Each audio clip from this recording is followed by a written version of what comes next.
ఈ ప్రశ్నలు అడిగింది ఎవరండి? పీరుగ ఎక్కడ ఉంటుందో అక్కడ గ్రద్దల పోగను అన్న ప్రశ్న ఎవరితో అడిగారు చెప్పండి? దేవుని యొక్క శిష్యులు. వాళ్ళకి అర్థం కాల, మనం కూడా అర్థం కాదు. దేవుడు చెప్తే తప్ప ఏది అర్థం కాదు మనకి. మరి దేవుడేమో పరలోకం నుంచి వచ్చిన దేవుడు, మనం భూలోకంలో బ్రతుకుతున్న మనుషులము. దేవుడు చెప్పాలి. మరి శిష్యులు యేసు ప్రభువుని అడుగుతారు, అయ్యా ఇది ఎక్కడ జరుగును? ఏది పీనుగ ఎక్కడ ఉంటుందో అక్కడ గ్రద్దలు పోగొను అన్న విషయం ఇది ఎక్కడ జరుగునయ్యా అని అడిగారు. జాగ్రత్తగా అర్థం చేసుకోండి. ఈ వాక్యాన్ని నేను చాలా చోట్ల విన్నా. ఏదో వాళ్ళ ఇష్టం వచ్చిన భావాలతో చెబుతూ ఉన్నారు. ఏదన్నా దేవుని వాక్యం అర్థం కావాలి అంటే దేవుని ఆత్మ ఉండాలి. దేవుని ఆత్మ ఉంటేనే ఆ వాక్యం యొక్క భావం దేవుడు మనకి తెలియజేస్తాడు. దేవునికి స్తోత్రం, హల్లెలూయా, ప్రైజ్ ది లార్డ్. మరి దానికి ఈ వాక్యానికి ఉదాహరణ పరంగా దేవుడు సెలవిచ్చాడు. ఎట్లాగా? మొదటి నుంచి కూడా చెప్పారు ఆయన. నోవహు ఉన్నాడు. నోవహు జలప్రళయం ఎందుకు వచ్చింది? ఇది ఎక్కడ జరుగును అన్న దానికి సమాధానాలు ఇవన్నీ కూడా. నోవహు జలప్రళయం ఎందుకు వచ్చింది? ఆనాడు ప్రజలందరికీ కూడా దేవుడు ఆత్మగానే, ఆత్మరూపంలోనే వెళ్ళి అందరికీ బోధించడం జరిగింది. ఈ విధంగా జరగబోతుంది అని. కానీ వాళ్ళు ఎవరు కూడా దేవుని యొక్క ఆత్మ మాట, దేవుని మాట లెక్క చేయలే. చివరికి వారికి ఒక కన్సెషన్ ఇచ్చాడు.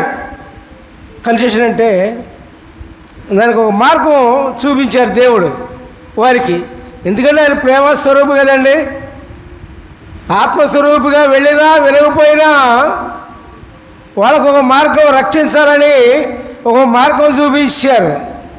ఏంటంటే నీతివంతుడు ఒకడు బయలుదేరాడు.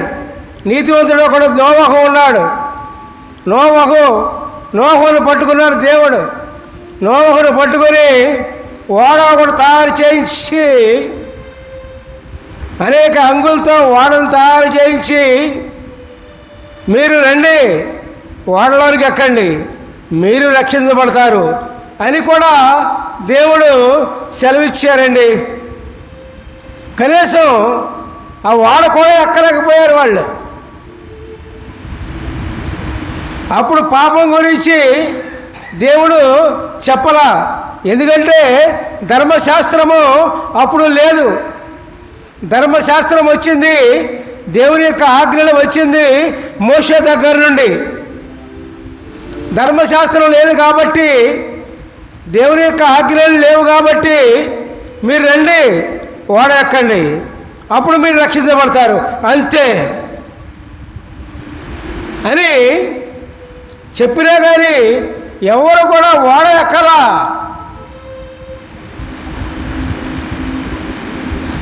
ఇంత ఇదిగా చెప్పినా సరే వారి రక్షణ కొరకై చివరకు నోవహు కుటుంబం 8 మంది.